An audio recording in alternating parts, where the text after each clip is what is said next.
Welcome, wanderer of the digital night. You are listening to Decoding the Dark, the podcast where we shine a light on the deepest mysteries of science, technology, and the universe, and make them easy to understand. I am your host, and I am absolutely thrilled you are here to join me on this journey. Before we dive into the deep end of the quantum realm today, I just want to say that if you enjoy the show, please leave a like. And if you really love what we do here and want to support the journey, you can buy me a coffee. You will find that link right down there in the description. Now grab a comfortable seat, take a slow, deep breath, let the stress of the day fade away, and let's decode the dark together. Let's start our journey with something incredibly familiar, something you probably use every single day. The device you are listening to this very podcast on right now. Whether it is a smartphone resting in your hand, a laptop on your desk, or a smart speaker in your living room, at its core, it is what we call a classical computer. Classical computers are absolute marvels of human engineering. For decades, they have operated on a very simple, yet profoundly powerful premise. They speak a language of absolute certainty, the language of zeros and ones, bits. Every single email you send, every high-definition video you stream, every digital photograph you take, and every word you are hearing me say right now is essentially translated into a massive microscopic ocean of zeros and ones, flipping back and forth at lightning speed. There is a famous observation in the technology world called Moore's Law. Back in the 1960s, a man named Gordon Moore predicted that the number of transistors, the tiny microscopic physical switches inside your computer chips that actually hold those zeros and ones, would double roughly every 2 years. And for a very long time, he was absolutely right. Because of this, computers got smaller, they got infinitely faster, and they got cheaper. It is the reason the phone in your pocket is millions of times more powerful than the computers that guided the Apollo missions to the moon. But there is a catch. We live in a physical world, and the physical world has limits. We have become so incredibly good at making these transistors smaller and smaller that we are now building them at the scale of single atoms. And this is where we run into a brick wall. When things get that unbelievably tiny, the normal, everyday rules of classical physics stop working. The rules that govern how a baseball flies through the air or how water flows down a stream simply do not apply anymore.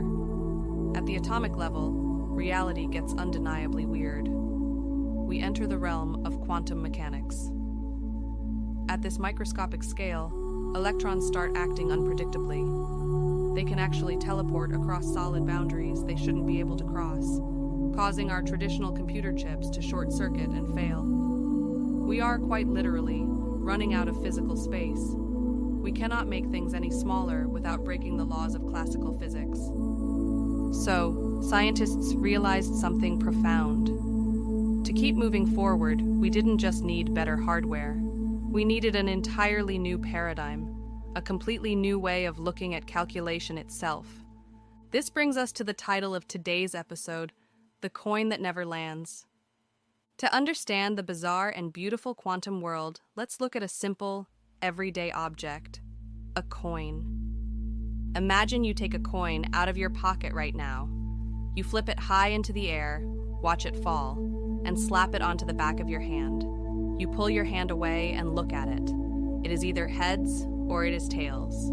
It is definitively 100% one or the other. This is exactly how a classical computer bit works. It is a tiny switch that is either off, representing a 0, or on, representing a 1. Heads or tails. Certainty. Now imagine a quantum computer. A quantum computer does not use regular bits.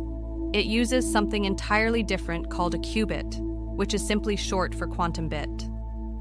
Let's go back to our coin. But this time, I want you to picture the coin while it is actively spinning in the air.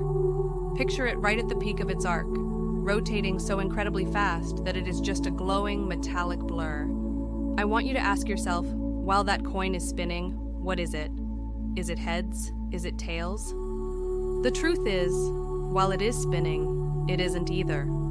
Or rather, it is a blur of both. It is a probability of heads and a probability of tails, existing at the exact same time. It isn't until you physically reach out, grab the coin out of the air, and force it to stop, that it decides to be heads or tails. This beautiful, dizzying spin is what physicists call superposition. This is the magic of the qubit. A qubit can be a 0, it can be a 1, or remarkably, it can be a fluid proportion of both 0 and 1 simultaneously.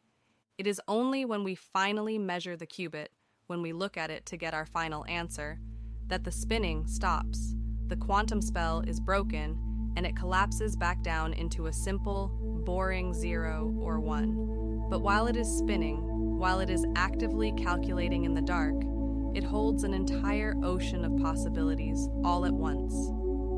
Now you might be wondering, why does a spinning coin matter? Why is being a blur of zeros and ones so incredibly powerful? To explain the sheer world-changing power of this, let's step away from coins and imagine walking into a massive, echoing, beautiful library. Picture the biggest library you can possibly imagine. Endless wooden shelves stretching up into the shadows, filled with millions upon millions of books. Imagine that I have hidden a single specific piece of paper with a secret code on it inside just one of those millions of books, and I ask you to find it. If you are a classical computer, you are an incredibly fast, highly efficient, but very traditional librarian. You walk up to the first shelf, you pull out the first book, and you flip through every single page. It's not there. You put it back. You grab the second book. You flip through it. Not there.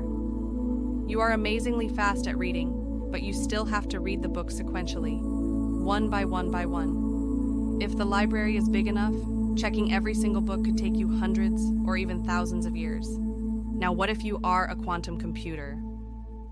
If you are a quantum computer, you do not read the books one by one. Because of that magical spinning state, because of superposition, because you can exist in multiple states at once, you walk through the front doors of the library and you magically duplicate yourself into millions of quantum librarians. You walk down every single aisle at once. You stand in front of every single book at once, and you open all of them at the exact same fraction of a second. You read the entire library simultaneously. You find the hidden paper instantly. That is the fundamental difference. Classical computers solve complex problems sequentially, grinding through one calculation after another. Quantum computers, thanks to the bizarre nature of qubits, can explore multiple pathways, multiple combinations, and multiple realities all at once. For certain incredibly complex tangled math problems, a quantum computer could find an answer in a matter of seconds that would take our most powerful classical supercomputer millions of years to solve. Hearing all of this, you might be very tempted to throw your current laptop out the window and wait for the new quantum gaming PC to hit the shelves. But hold on to your devices. A quantum computer is not designed to replace your laptop. It is not going to make your email load any faster, and it is not going to make your streaming movies look any sharper.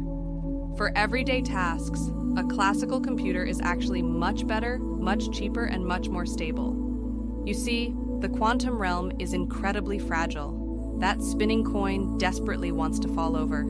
Qubits are unbelievably sensitive to the outside world.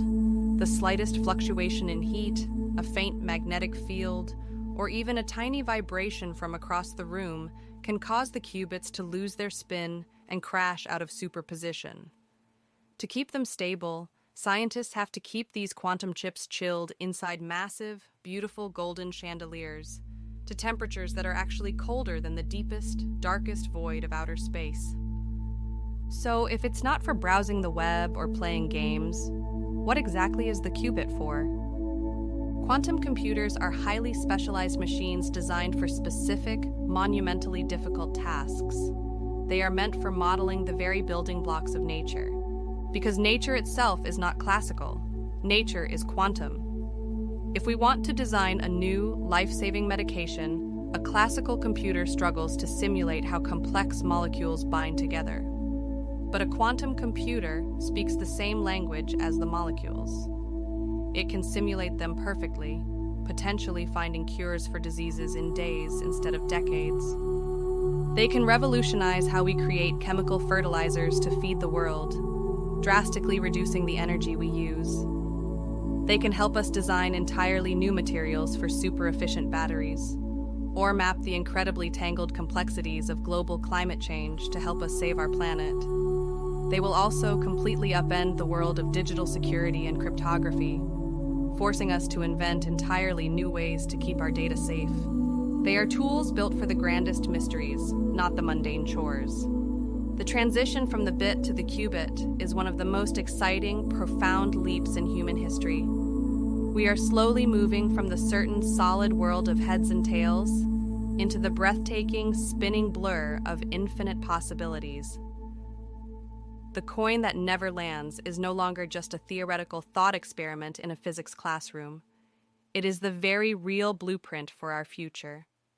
Thank you so much for joining me on this very first episode of Decoding the Dark. I hope you found a little clarity and maybe a little peace in the quantum shadows today. If you enjoyed this journey into the unknown, please make sure to leave a like. It helps the show more than you know and helps other curious minds find us. And if you would like to support the podcast so we can keep unraveling these beautiful mysteries together week after week, please consider buying me a coffee. You will find the link to do just that right down there in the description.